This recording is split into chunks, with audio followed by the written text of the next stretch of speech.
کوئی شرابی کہتا ہے میں آپ کی بات جب دین کی سنوں گا 2 گھونٹ آپ بھی پیو 2 ڈھکن. آپ کو پتا ہے 1-2 ڈھکن سے آپ کو شاید کچھ نہ ہو. مجھے کسی حکیم صاحب نے نا تھوڑا سا تمباکو لگا دیا تھا میرے دانت پہ, تو میں تو اس سے بے ہوش ہونے لگا تھا. تو کہہ رہا کیا ہو گیا بھائی؟ میں نے کہا کیا کھلا دیا؟ وہ منجن کے طور پہ لگا دیا.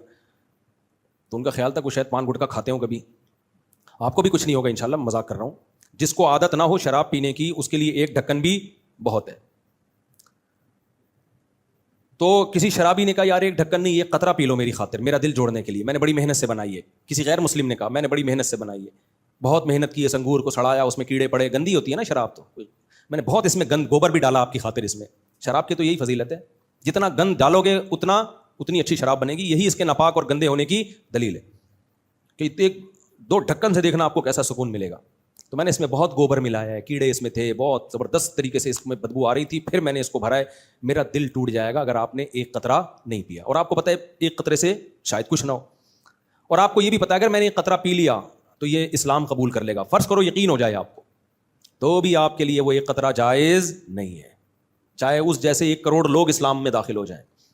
سمجھتے ہو کہ نہیں سمجھتے؟ وہ اچھی نیت سے شراب پینا اچھا نہیں بن سکتا. اب آپ کہیں گے لو بھائی ابھی مفتی صاحب کہہ رہے تھے بری نیت سے مزار پہ جانا حرام, کوئی واقعی مقصد ہو, یا مندر کی میں زیادہ واضح مثال دیتا ہوں, بھائی مندر جانا حرام لیکن اگر کوئی اچھی نیت ہو تو جانا جائز.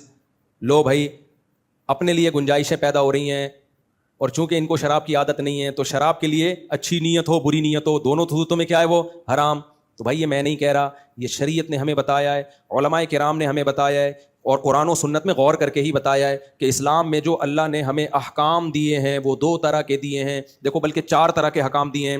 کچھ کام ایسے ہیں جو اللہ نے ہمیں کرنے کا کہا, کچھ کام ایسے ہیں جو اللہ نے ہمیں نہیں کرنے کا کہا. ایسا ہی ہے نا, یہ اصول فقہ کی باتیں جو پڑھائی جاتی ہیں. اب آپ کہو گے مفتی صاحب گاڑی باتیں لے کے بیٹھ گئے. میں آپ کو آسان انداز میں سمجھا رہا ہوں تاکہ یہ ٹاپک کمپلیٹ ہو. کچھ کام شریعت اسی کا نام ہے نا, کچھ کام کرنے کے ہیں اور کچھ نہیں کرنے کے, اور کچھ ایسے ہیں جو کرو نہ کرو آپ کی مرضی ہے. اس میں شریعت نے آپ کو آزاد چھوڑ دیا, بھائی آپ کی مرضی ہے. تو ان سے تو ہم بحث ہی نہیں کرتے نا, وہ مباح کام ہے. بھائی آپ پراٹھا کھانا ہے, شریعت نے کیا کہا ہے کہ کھاؤ, یا یہ کہا ہے کہ نہیں کھاؤ؟ بھائی تمہیں اچھا لگتا ہے کھا لو, نہیں لگتا تو کچھ اور کھا لو, روٹی کھا لو, نہا کر لو. تو کچھ کام ایسے ہیں جن کا ہمیں آرڈر دیا کرنے ہیں, کچھ کام ایسے ہیں جن کا آرڈر دیا نہیں کرنے. جو کرنے کے کام ہے نا ان کو حسن کہا جاتا ہے. کیا کہا جاتا ہے؟ حسن, اچھے. تبھی تو اللہ نے کہا نا کرو. اگر وہ اچھے نہ ہوتے تو اللہ کہتا ہے کہ کرو. بھائی جب کیا ہو گیا بول لو نا میرے بھائی وہ اچھے کام ہیں تبھی اللہ نے کیا کہا کہ وہ کرو. اس لیے اسلام جب کسی کام کا آرڈر دیتا ہے تو وہ کام حسن کہلاتا ہے. حسن کا مطلب اچھا, ویل ڈن, گڈ. حسن کا کیا مطلب ہے؟ اچھا. حسن کا معنی زیادہ اچھا, تو حسن کا معنی اچھا. اور جو حسن کے اپوزٹ ہوتا ہے اس کو کہتے ہیں قبیح, قاف با یا اور حلوے والی ہا, قبیح. حسن کا الٹ کیا ہوتا ہے؟ قبیح. جس کام سے شریعت نے روکا وہ کیا کہلاتے ہیں؟ قبیح, برے کام. کام کہتا ہے سچ بولو, تو یہ کیا ہو گیا سچ بولنا؟ قبیح ہے یا حسن ہے؟ حسن. اسلام کہتا ہے جھوٹ مت بولو, جھوٹ سے روکا اس لیے جھوٹ کیا بن گیا؟ قبیح.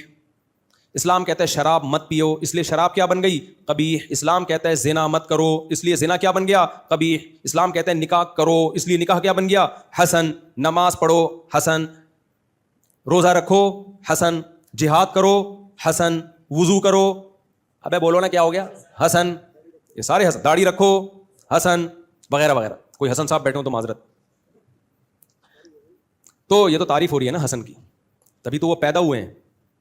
اچھا کام ہوا. فیملی پلاننگ والوں نے کہا کہ جب حسن صاحب پیدا ہوئے ایک اور بچے کا اضافہ ہو گیا, آبادی بڑھ گئی, غربت بڑھ گئی, تو پھر اس کا نام قبیح رکھنا چاہیے تھا نا. حسن کے بجائے کیا رکھنا چاہیے تھا؟ قبیح. اس لیے ہم کہتے ہیں آبادی بڑھنے سے مسائل کم ہوتے ہیں, ختم نہیں ہوتے, کیونکہ مسائل ختم کرنے کے لیے افراد چاہیے. انسان ہی مسائل ختم کرتا ہے. جتنے افراد ہوں گے ٹھیک ہے, پیٹ لے کے آئیں گے وہ دنیا میں, مسائل بڑھیں گے بھی, لیکن ختم بھی کون کرے گا؟ وہ, کیونکہ وہ پیٹ کے ساتھ 2 ٹانگیں اور 2 ہاتھ بھی لے کے آ رہے ہیں. لنگڑے لولے تھوڑی پیدا ہو رہے ہیں سارے.